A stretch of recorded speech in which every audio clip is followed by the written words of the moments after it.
Hello, and you are listening to Eco-Justice Radio. We present environmental and climate stories from a social justice frame featuring voices not necessarily heard on mainstream media.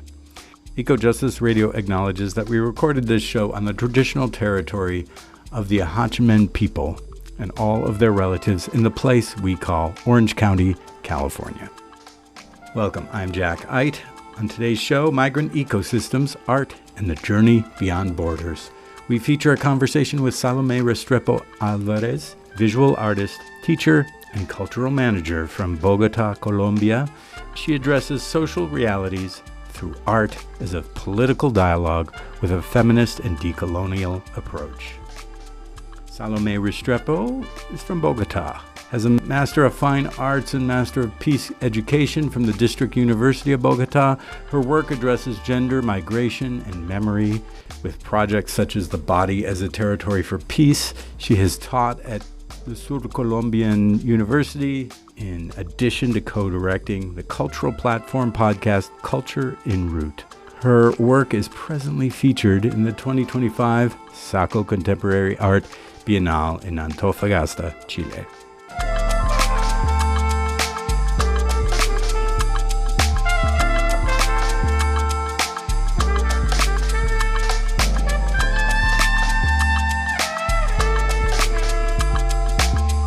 In this episode, we engage with artist Salomé Restrepo as she shares her insights on migration, cultural identity, and the role of art in addressing social issues. Through her powerful experiences in Colombia and Chile, Salomé explores how art can serve as a vehicle for dialogue and change, shedding light on the complexities of displacement and human resilience. Join us for an inspiring discussion that challenges perceptions and highlights the importance of empathy in understanding the migrant experience.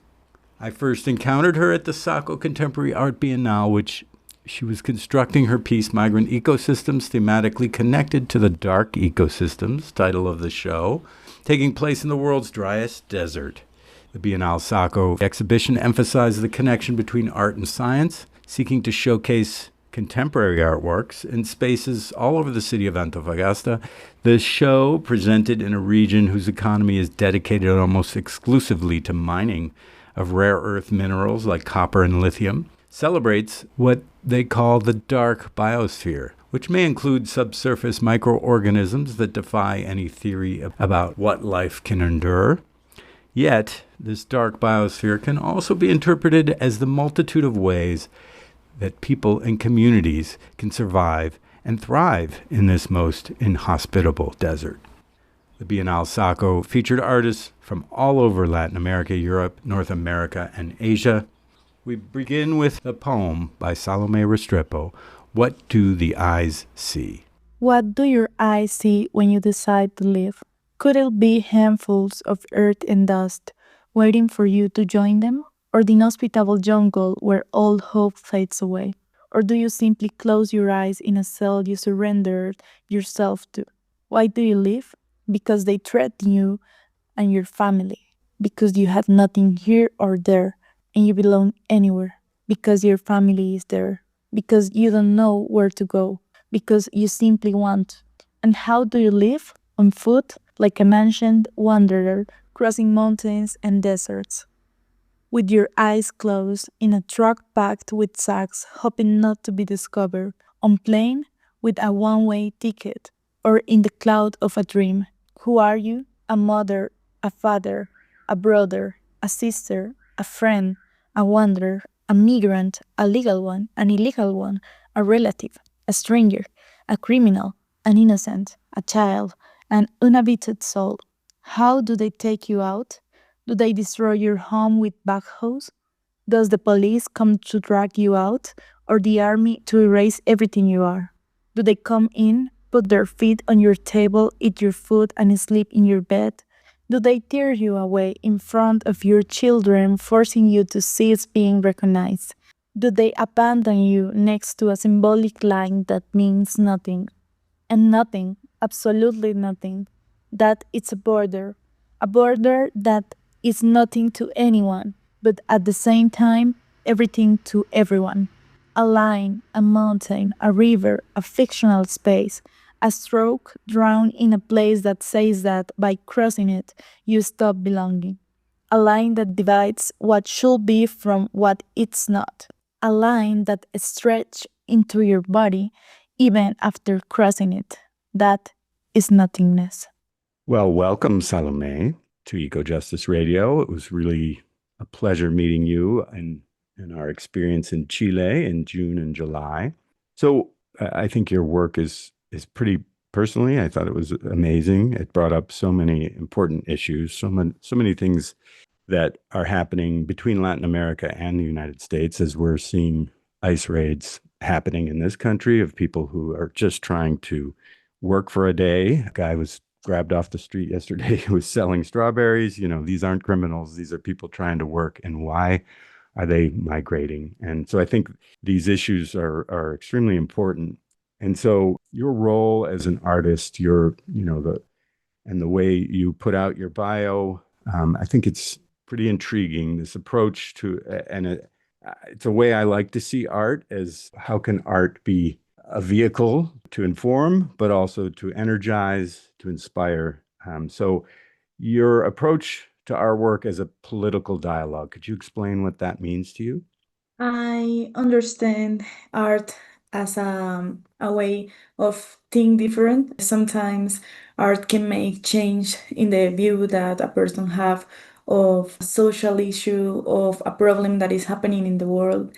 And I think that art can be the opportunity to look things different because sometimes we see political issues in only one way, that is the way that the media give us.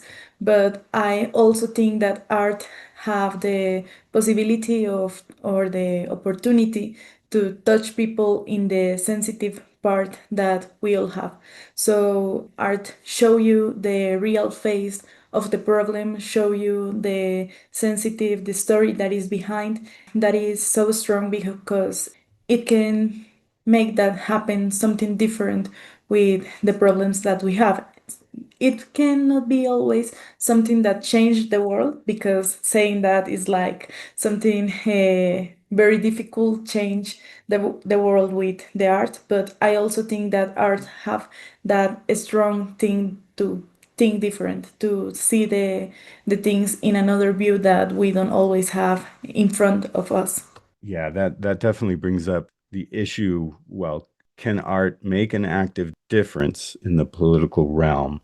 I mean, I mean, you touched on that, but it's really a worthwhile question. There is art that can make a difference, but I think also art is at its strongest position in the cultural dialogue if it's sort of allowing the audience to make up their mind and not sort of. I mean, there's the art that's on the what we call the soapbox. It's basically saying this is what's happening and this is horrible, and that's important too. So how do you see that in terms of the dialogue, as you say?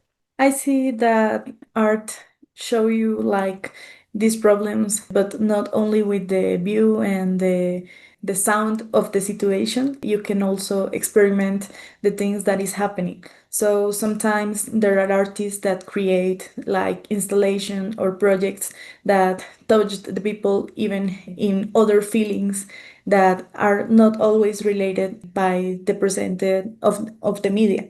So I see that is something very difficult because sometimes art can be much harder and can create a big change in a thing that the artist doesn't think in the beginning of the project, because sometimes we doesn't think about this work is gonna make a change. We only think Right. what we want to communicate to the people, but sometimes it have this like these possibilities to create change and to show things different. Well, we're a radio show, not visual, so we have to talk about your art. But I would say, from my experience of your art is also beautiful. Your piece at SACO in Antofagasta, Chile, it has a landscape quality. You created the mountain. You did it in a sculptural way. Should art be beautiful? I mean, how do we because it's really a question like sometimes art is just there to accent our lives and make things pretty to put up on the wall. That's clearly not the role that you're assuming, but you also, I think you make beautiful art. What's your view on that? I think that sometimes it's a decision from the artist. I can also make like a huge mess with my work, creating something that impacts people and make them feel like uncomfortable in the place. But with my work specifically, I also like to show the resistance of the people, not only in what I present on SACO.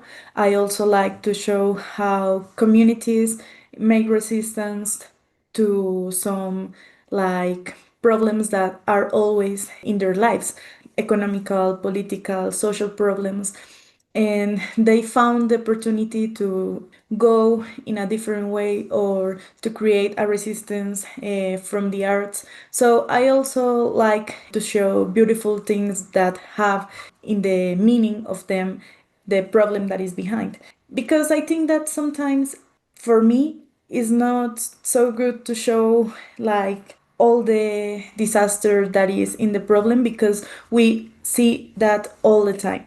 Yeah, Eh, yeah, and I very also true. like to show the people that is behind these stories, because for me people is too important. They are like the center of everything. So showing something that is rude, it doesn't fix well with the respect that I have for the people that I work with. Yeah, absolutely. It's well, we can talk a little bit more about your actual piece, but first we'll start.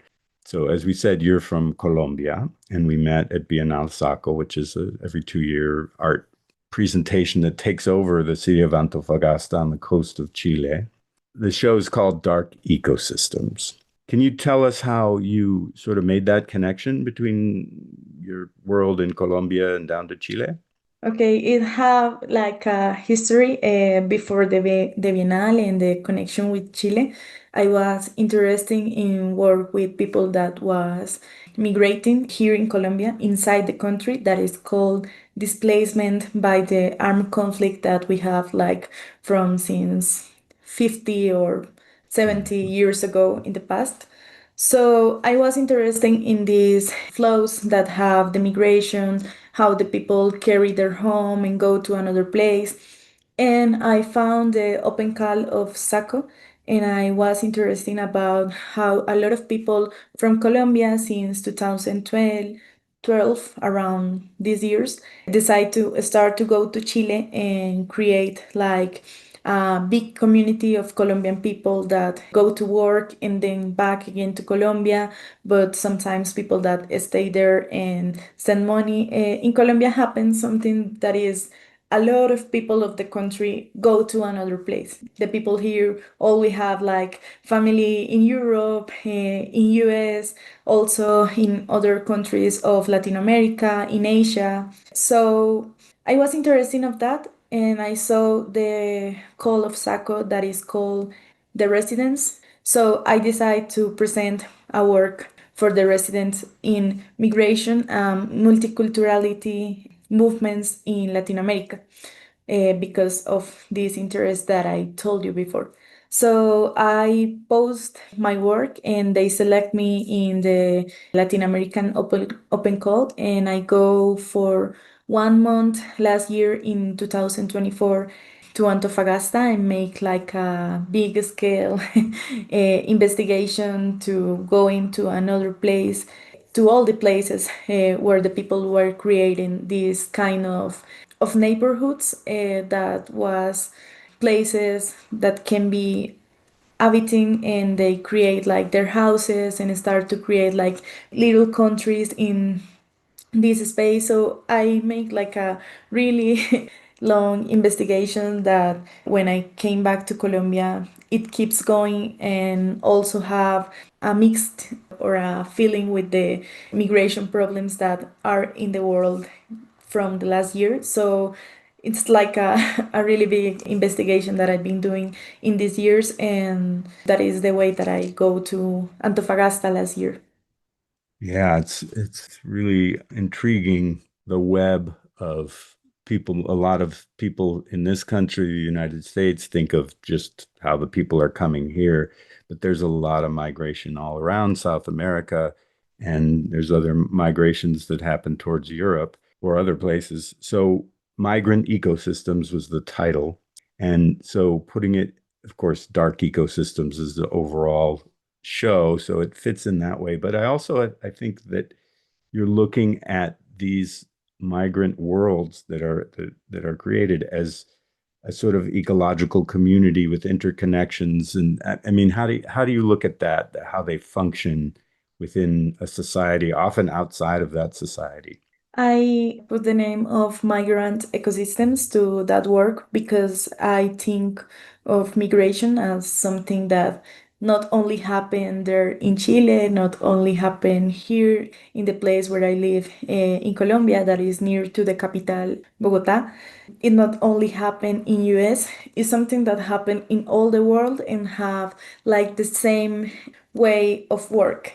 For example, the way that the people speak about the migrating people and how we disliked the people that came here like looking for a dream, but also the migration have the part of the families that carry their home and the things that they can carry in a backpack to have their lives there and then go to another place looking for an opportunity that they didn't have in the country from there they belong before.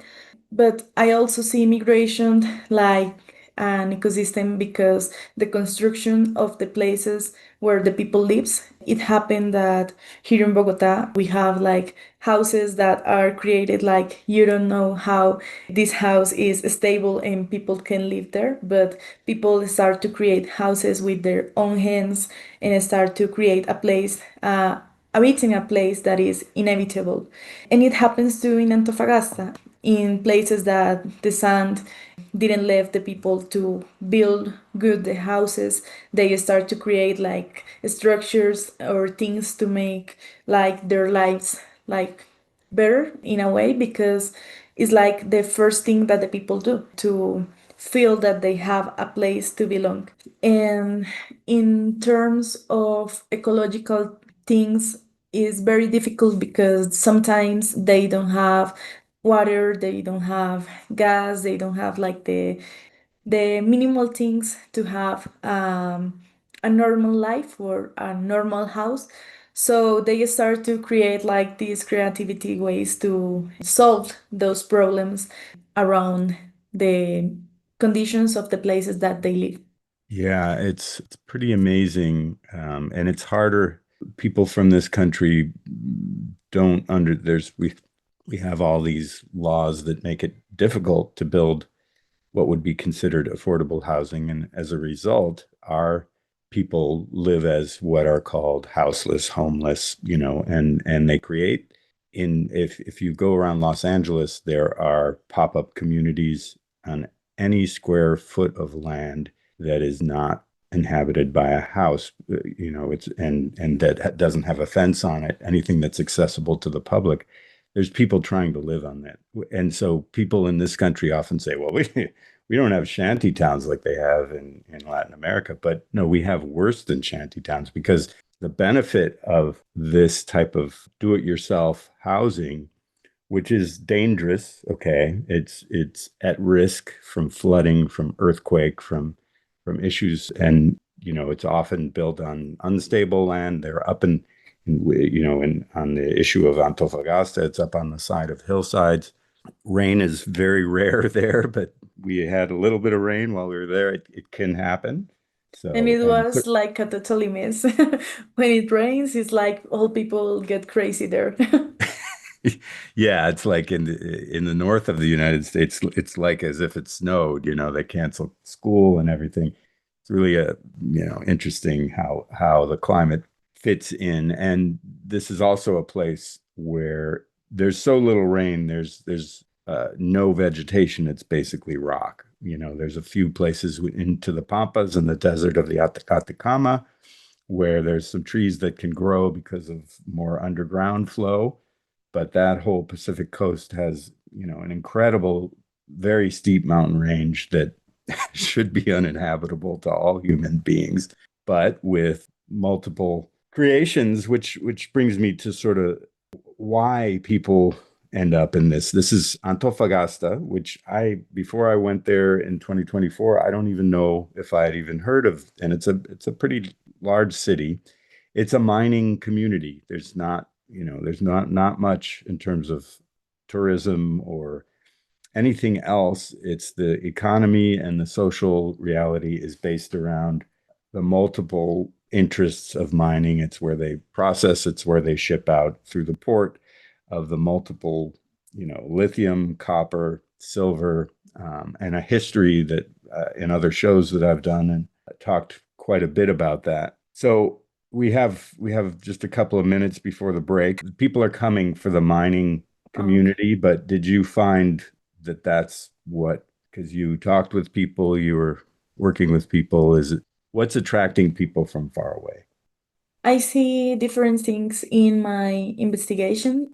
From the beginning, Antofagasta was a city all focused in minery, but from I don't know 200 years ago, they have like different kind of minery things. These migration communities that go there in the past was like European from Croatia, I think. But next, in the past years, happened something in Colombia, different things that make the people go there.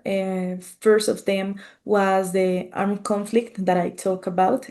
A lot of people run away from this country because they were like captured and following by some different illegal organizations that were in the country. And it also happened that the people see in Chile a big opportunity.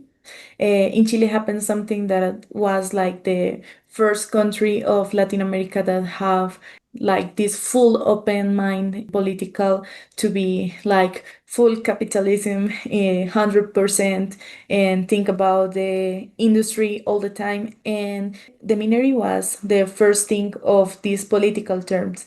So the people in Colombia start to see Chile as a place of opportunities. I also have like a cousin that migrates to Chile, to the north of Chile, to Arica, like 5 or 6 years ago. So the minery looks like the opportunity that all the people want, because it's like the minery is seen like the opportunity to have easy money. Easy money. Yeah, yeah. Yeah.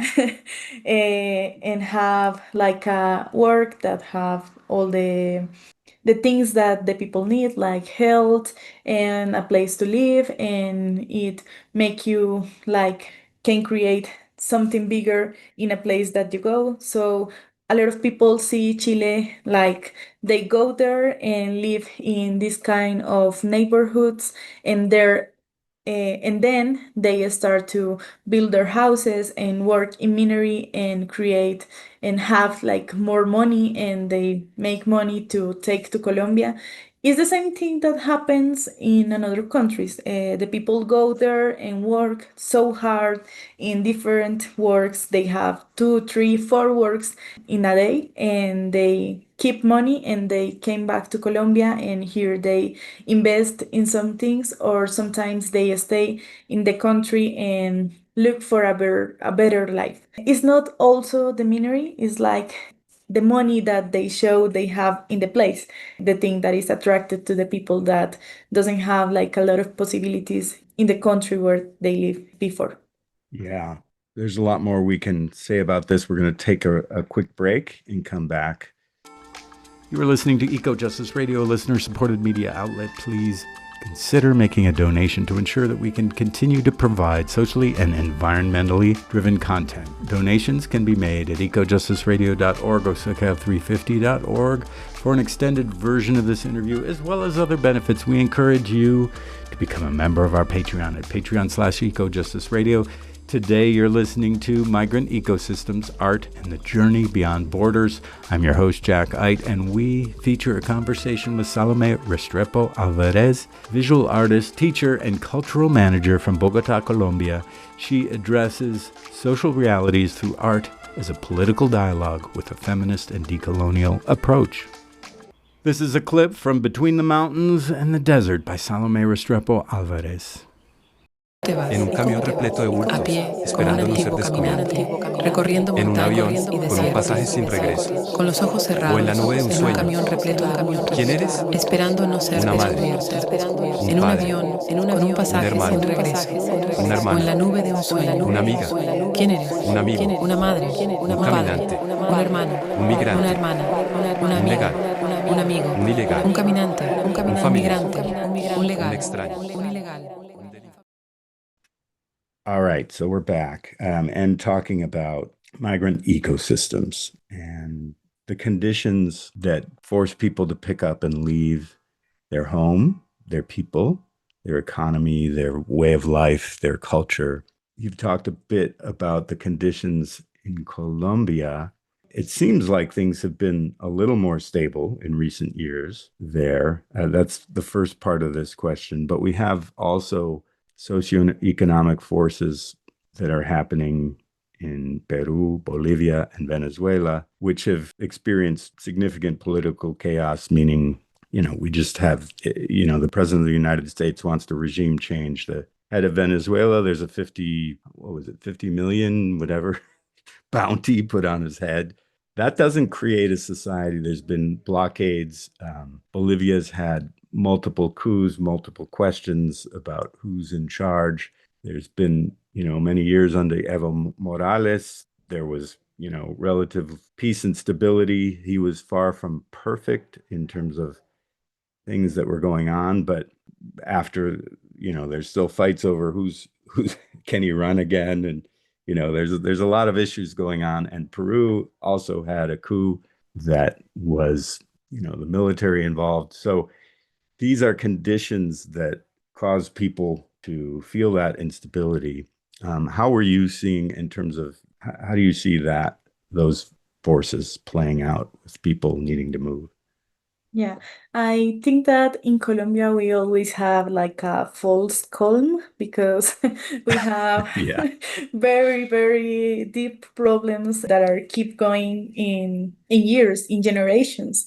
We have this violence that the people that are in the government say, oh, we fix everything and it's okay and we don't have like more violence, but it still happen and happen and happen. And you see like these views from the left and the right side and how they fight, but how they also make corruption process, and also they keep the money that is for social projects that are in the country. And I don't know, I think that sometimes in Colombia we are like living with that, but it was also in the last year more calm because they start to in the government to do something different, to show the responsibility of the big phases of the armed conflict, but also to create different opportunities for the people that was left behind because they was from ethnical organizations or the social people that make leaderships.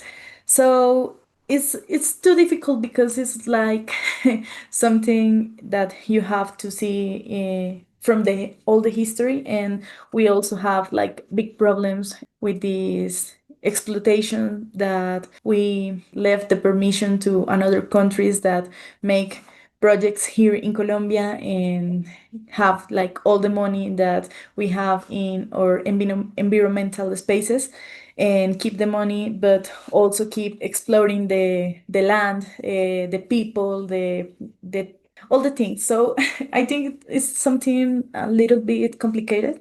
Absolutely. My experience, and I haven't been back to Colombia in some years, but there I spent a lot of time. I traveled across the country, really just mesmerized by the beauty and by the way of life and the people. And so despite, a reputation of being drug traffickers and all sorts of things, it actually, when you get in the towns, it was very peaceful and very safe and wonderful people. But I did recognize, in the big cities, there were a lot of pressures. The city of Buenaventura, I had just was traveling on a little banana boat coming down the coast, 3 days of just incredible traveling from village to village, indigenous folks and African descended folks and communities that were just wonderful. And then you get to Buenaventura and they're like, don't walk down the street, you know. And I don't know if conditions are like that still, but so I guess it's a two-part question. Have things on the street, because when it's unsafe to walk down the street and you can't live your life in the cities, then that's why people leave. Is that still a factor? Just using the example of Buenaventura, but it's more of like a wider question. I thought Colombia gets a much better reputation these days on this side of the world that a lot of problems have We have make improved. famous we make famous at social media. But I think different. I want to say something about what you're saying. First one, when I say we have like a false calm, it's true. It's difficult to have these problems living under us. But I think Colombia, for the violence and the problems that we have from some years ago, we learn how to live with happiness, even if the things are not going too well.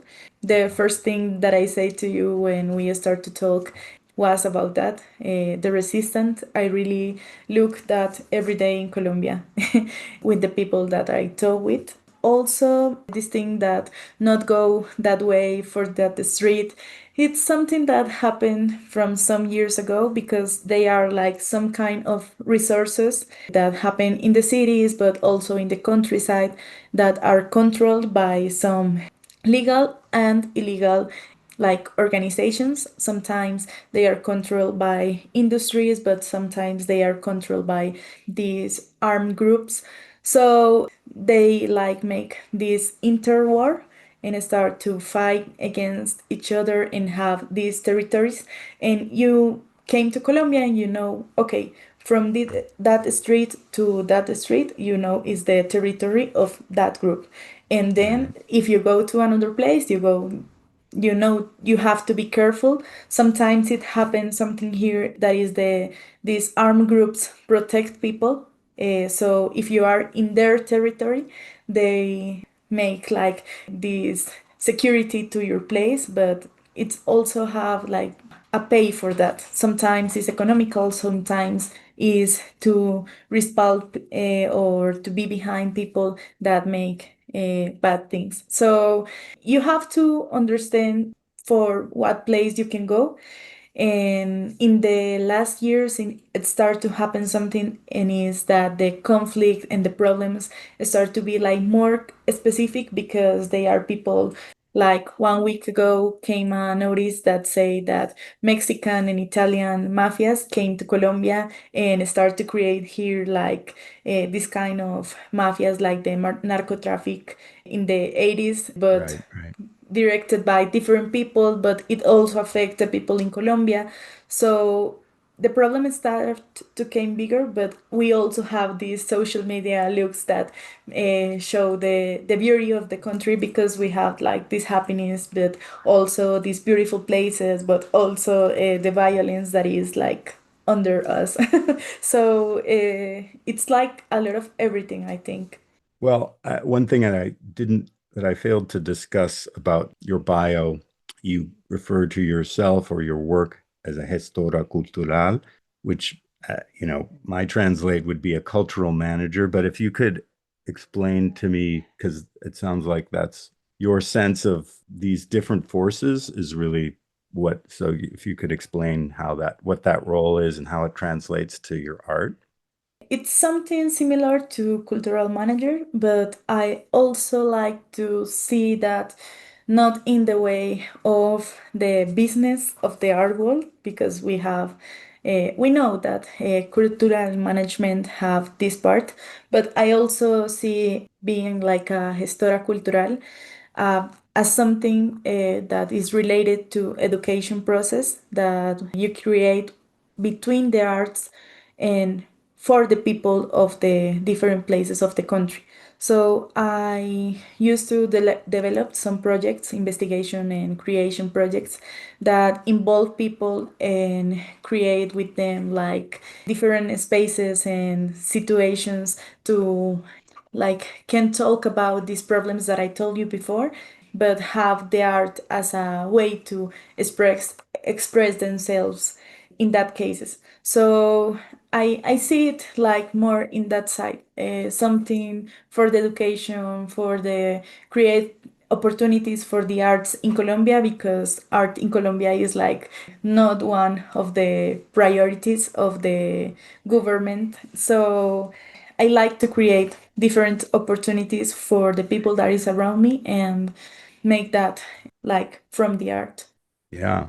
Well, it's really interesting how taking on the role of an artist in a society that may or may not support that, with actually funding, or because I think being an artist in the United States is starting to become an endangered species, because the funding for these type of endeavors is drying up and being diverted towards all sorts of corporate interests, war, whatever.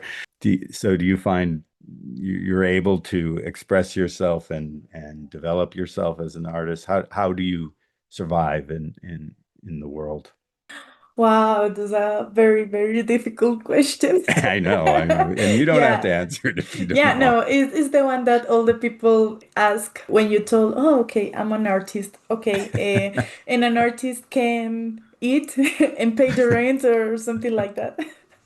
Sometimes I like invest in my own projects. I work as a teacher in a university here in Colombia.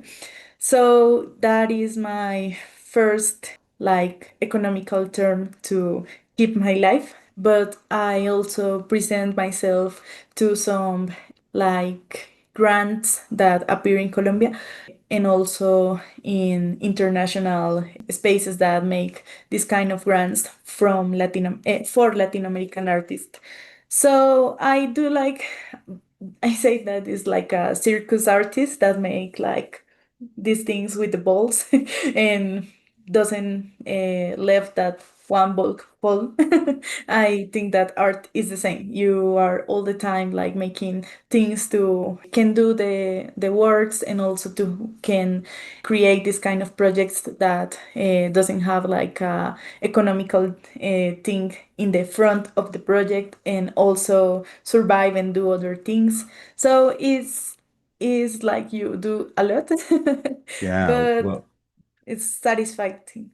yeah, I mean, it's a real credit to you, frankly, as someone who also is, doing what I can to survive, but really not so compelled. I mean, you're clearly not creating, at least the art that I saw in person wasn't meant to be put in somebody's living room. It's more to create, a concept and to as we've been talking about, to create a dialogue, to promote a better understanding. I think that the world society needs these types of discussions. We need to be provoked a little bit and educated a little bit and inspired a little bit.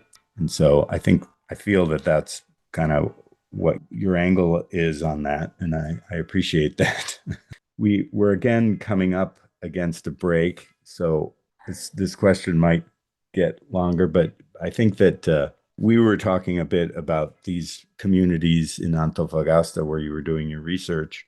I'd like to talk a little bit more specifically about your experience. And so in your art piece, you had, clothing that you had found. You took artifacts from, but you were collaborating with people, getting to know them. And when you go, and this is a common situation among people in cities, and they say, oh, the dangerous places is where all those foreigners are living up on the mountainsides. And you clearly ignored that advice and went and hung out. So could you tell us about your experience? And you know what I'm going to do? I'm going to go to the break because I don't have enough time, and we'll pick up for the answer to this on the other side. So I'm going to take a quick break, and we'll be back in a second. You are listening to Eco Justice Radio, listener-supported media outlet. Please consider making a donation to ensure that we can continue to provide socially and environmentally driven content. Donations can be made at ecojusticeradio.org or SoCal350.org for an extended version of this interview, as well as other benefits. We encourage you to become a member of our Patreon at patreon.com/ecojusticeradio. Today you're listening to Migrant Ecosystems, Art, and the Journey Beyond Borders.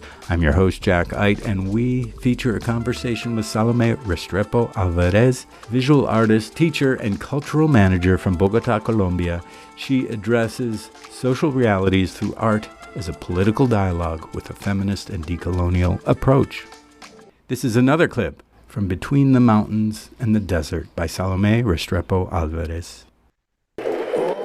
Illegal entry will immediately be halted, and we will begin the process of returning millions and millions of criminal aliens back to the places from which they came.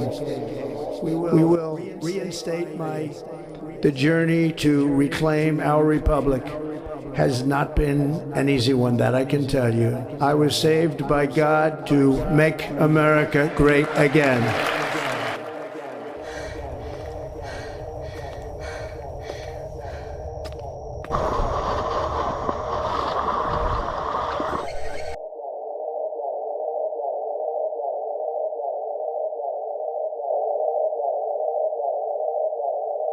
Frontera, desplazamiento, exilio, refugio, identidad, pertenencia, desarraigo, nostalgia, tránsito, adaptación, ilegalidad, documentación, ciudadanía, segregación, oportunidad, barreras, arraigo, incertidumbre, sobrevivencia, camino, retorno, despojo, resistencia, discriminación, cultura, memoria, raíces, destierro, esperanza, pérdida. Okay, so we're back with Salomé Restrepo, and just as I was, before the break, introducing a question of your experience in Antofagasta, that from your residency with Bienal SACO and your experience living with the folks who are up on the mountainsides. Yeah, so that was interesting because before go to Chile, I was looking like in internet, and it says like this places was very dangerous, but I also say no, I don't have a problem because I walk in very dangerous places in Bogotá, and I feel so comfortable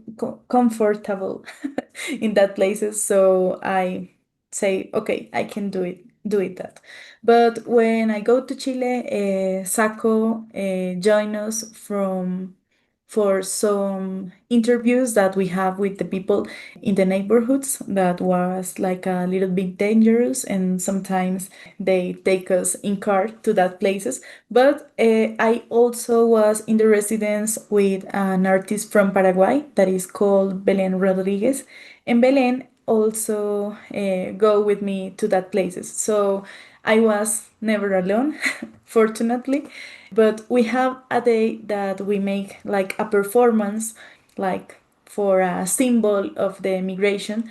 We walk from the place where we were staying in Antofagasta, that was the place that SACO have there, and we go walking to the place where I took the clothes that are in the installation, in the exhibition in this moment.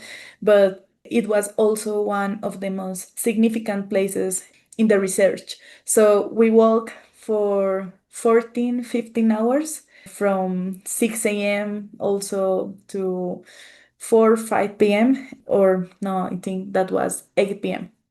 So we walk, and the people say, how you walk from all the city with your faces that show that you aren't from here. And in that dangerous places, you two women with cameras, how you do that?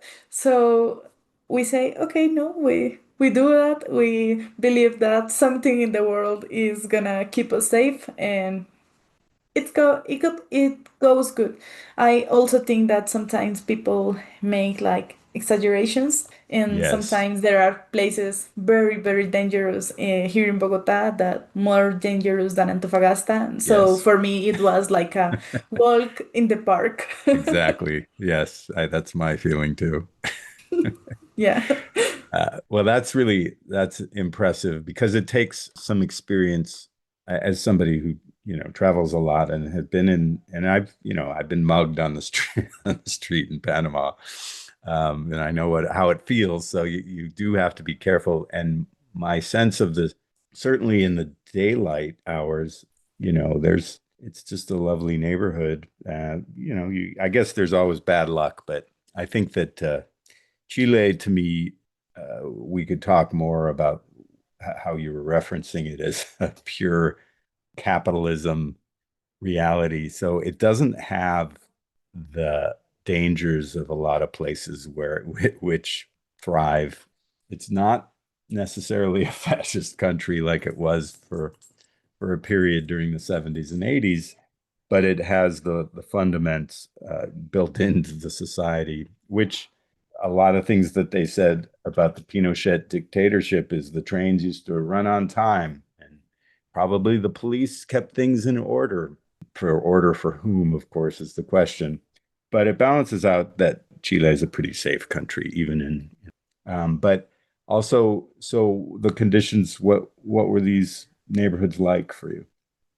I think that the most difficult things of that neighborhoods was the conditions that the people have. The things that I told before, they don't have like gas, they don't have water, sometimes they don't have light.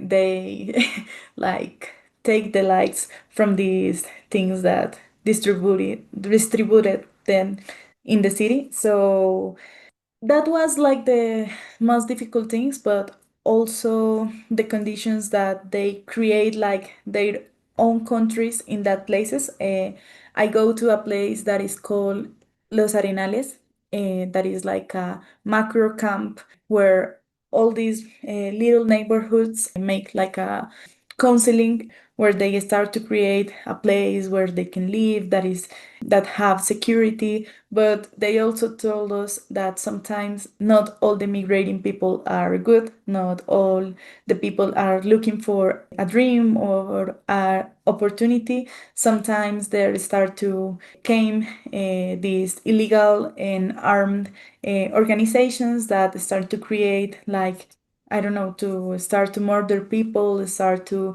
taking base of security, but it's not security, it's also a false calm that happened here too. So that was the most difficult thing because in the last year I have a friend who is like a social leader of sexual workers, and I go with her to some places last year, and it was like calm. They have guns and everything when came in to that place with my friend, but we feel like safer. But that this year I told her that I want to go back to that places and talk with the women that make social sexual work there. But she told me that it was very dangerous because they start to killing people, and a really big organization go to that place of Chile and start to control it, like the problems and the things, and start to make the people feel like more afraid. So they have like these problems with the space, the places, the sand that didn't make that the houses are like too secure for a environmental problem. But I think that the most difficult thing is that in the past years start to came this kind of violence to the place and start to create like a very new part of the this ecosystem that is related to migration. Yeah, absolutely. So that brings us looking at through the work that you've been doing. Part of your thesis is the body as a territory for peace. What's the basis? What was the investigation that you had for that?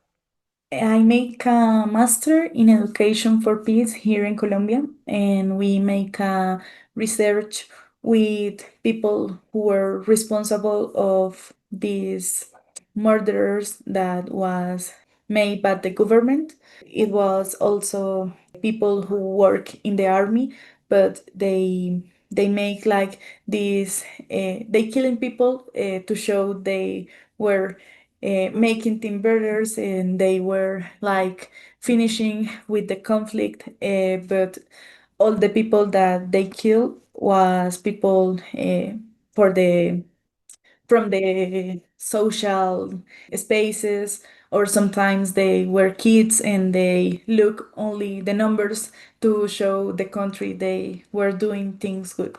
So that people make a process from 2026, peace the peace accord that was made in La Habana, and they start to do like activities to make things good for the people that they hurt in the past.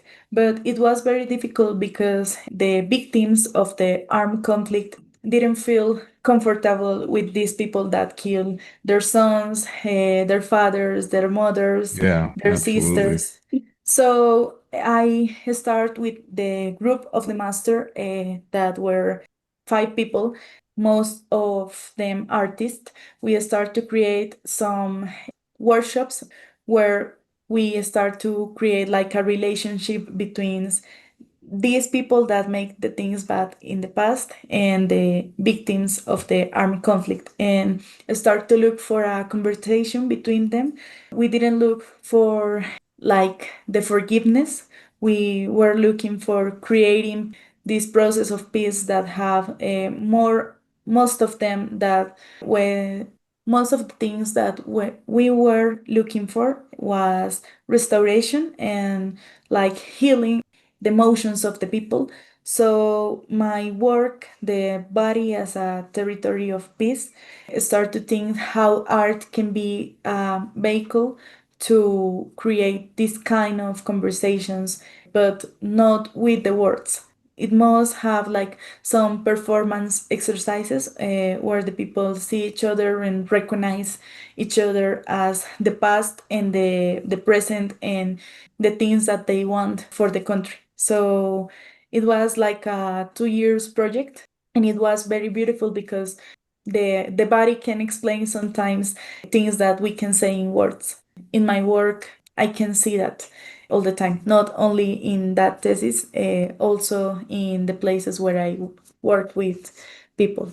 Yeah, it's fascinating. I think this is maybe an example of, I mean, it has an art sort of background to it, but you're also talking with people, you're bringing people together, you're trying to formulate a safe space where people can express themselves, even though, because there's so many forces that cause people to get involved in, people who join the military, sometimes they have nothing to do with killing or interest in violence or hatred toward people, and they end up in these roles. They're trained in these roles, whether that's what they intend. Maybe they just they didn't have the money to, I mean, I'm talking about the United States type military. It might be different conditions in Colombia, but these people are enlisted to be killers sometimes. And that is why we have a suicide rate here of people coming back from the wars that the United States has been causing. And it's a truly disastrous thing,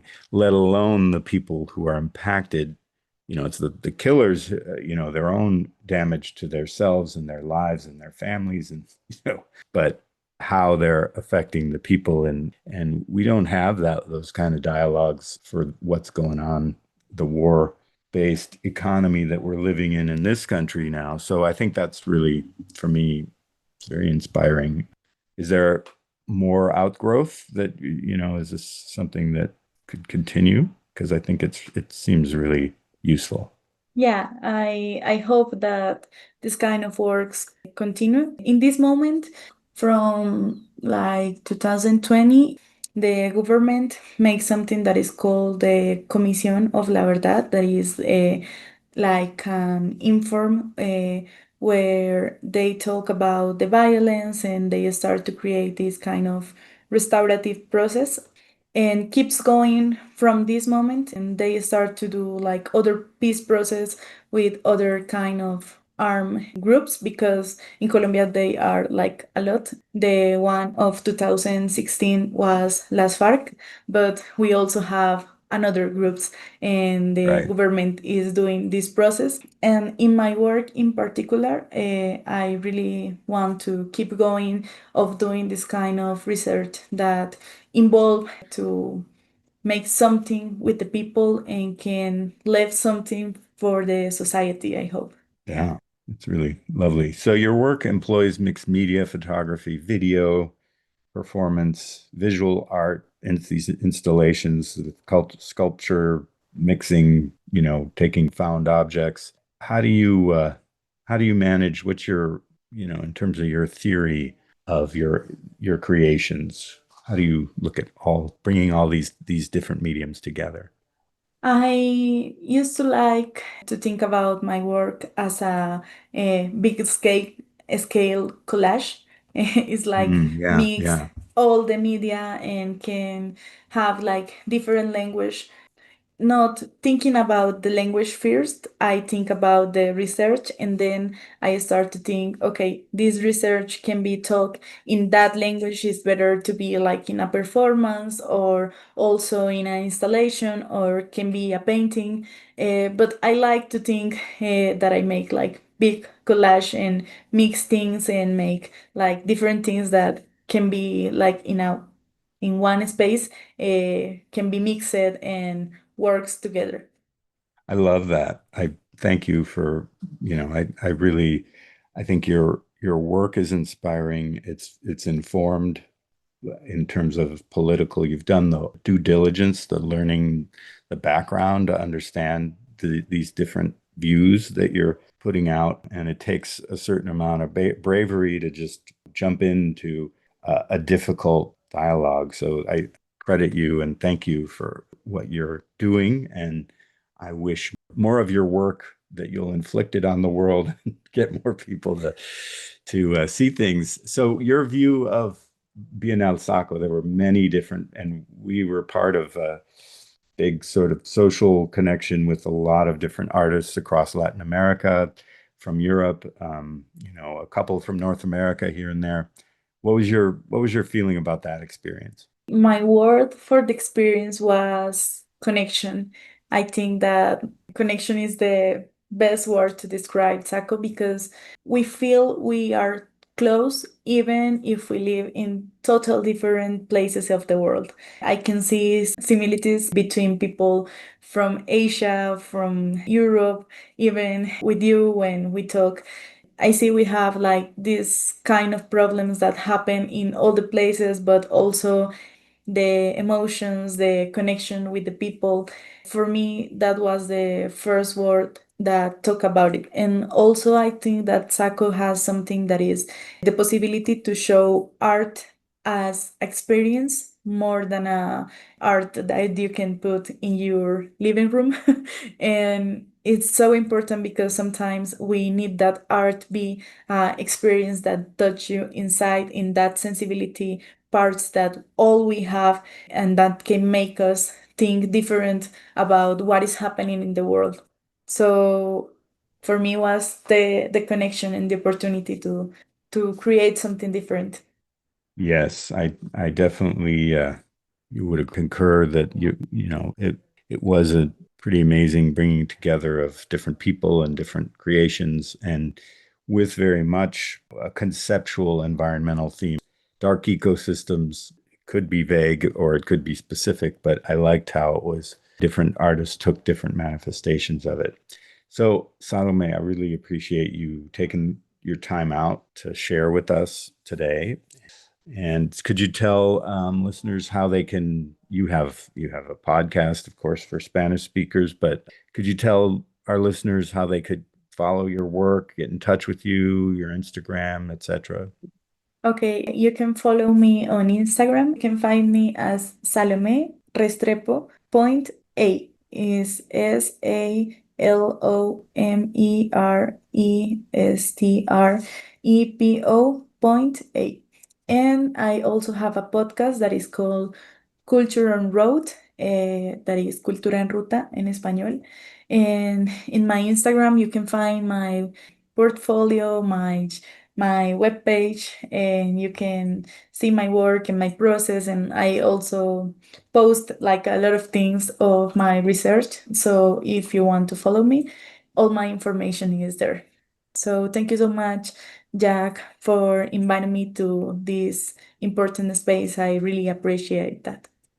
Thank you too. And may you, as I said before, keep surprising us and keep informing us with work, because we're in a cultural moment that requires people to sort of see past what is being presented.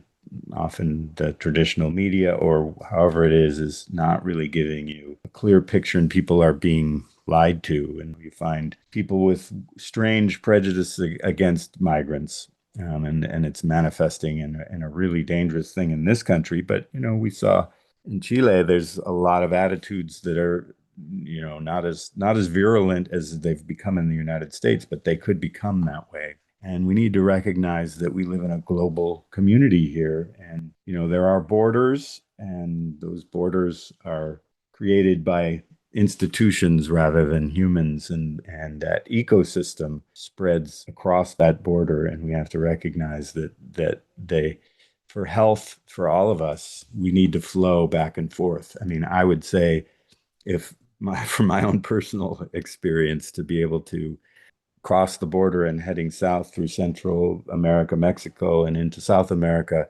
and learning from people and the way of life there, it's really inspiring that, and being able to understand different ways of looking at the world. And meaning also people from those worlds should be able to cross into, our country. And often because of these wars, because of this situations that have been happening, United States regime changes, look at what's been happening and what continues unabated, really. And it has real impacts on people, normal people, and they can't live their lives. So thank you for doing your investigations, and thank you for sharing with Eco Justice Radio.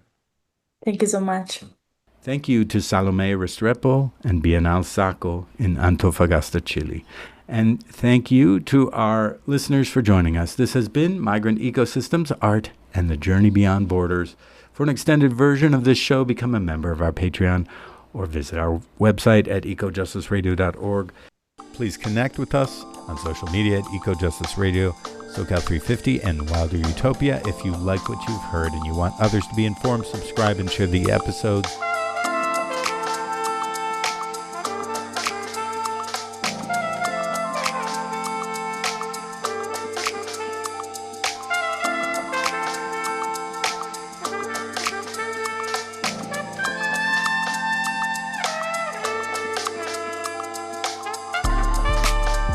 You have been listening to Eco Justice Radio, a project of SoCal 350. Executive producer, myself, Jack Eidt. Co-host, Jessica Aldridge. Co-host, Carrie Kim. And engineer and original music by Blake Quake Beats. And until next time, remember, the power is yours.